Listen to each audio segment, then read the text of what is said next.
লাখ লাখ শিক্ষার্থীর ক্ষোভের আগুনে জ্বলছে ভারতের রাজপথ, আর সেই আগুনের তাপে রীতিমতো উত্তপ্ত খোদ দিল্লির মসনদ। মেডিকেল ভর্তি পরীক্ষার প্রশ্নপত্র ফাঁস কেলেঙ্কারি নিয়ে দেশ জুড়ে নজিরবিহীন ছাত্র বিক্ষোভের মুখে অপরাধীদের বিচারের জন্য বিশেষ ফাস্ট ট্র্যাক কোর্ট গঠনের ঘোষণা দিয়েছে বিজেপি সরকার। তবে কেন্দ্রের এই প্রস্তাবকে নিছক আইওয়াশ আখ্যা দিয়ে শিক্ষামন্ত্রীর পদত্যাগের দাবিতে আন্দোলন চালিয়ে যাওয়ার ঘোষণা দিয়েছে বিক্ষোভকারীরা।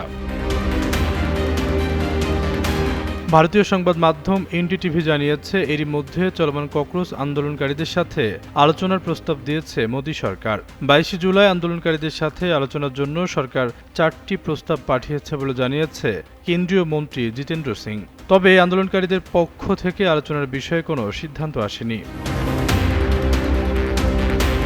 চলমান এই বিক্ষোভের শুরুতে ভারতের প্রধানমন্ত্রী নরেন্দ্র মোদী শিক্ষার্থীদের পাত্তা না দিলেও তোপের মুখে নিজের অবস্থান পাল্টাতে বাধ্য হয়েছেন বলে মন্তব্য করছেন বিশ্লেষকরা। শিক্ষার্থীদের এই অরাজনৈতিক আন্দোলন ভারত জুড়ে ব্যাপক সাড়া ফেলেছে।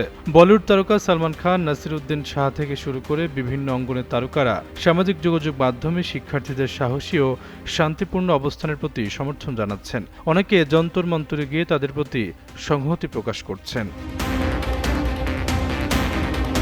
এদিকে চলমান বিক্ষোভের মধ্যে নতুন কর্মসূচি ঘোষণা করেছে ককরোচ জনতা পার্টি। ভারতের বিভিন্ন রাজ্যে আন্দোলনকারীদের ওপর পুলিশি সহিংসতার প্রতিবাদে এবং কেন্দ্রীয় শিক্ষামন্ত্রীর পদত্যাগের দাবিতে 24 জুলাই দেশব্যাপী শান্তিপূর্ণ বিক্ষোভ কর্মসূচির ডাক দিয়েছে সংগঠনটি। বৃহস্পতিবার সামাজিক যোগাযোগ মাধ্যম এক্সে দেওয়া এক বার্তায় এই কর্মসূচি ঘোষণা দিয়ে দেশের সকল শিক্ষার্থী ও সাধারণ জনগণকে এই কর্মসূচিতে অংশ নেওয়ার আহ্বান জানিয়েছে ককরোচ জনতা পার্টি।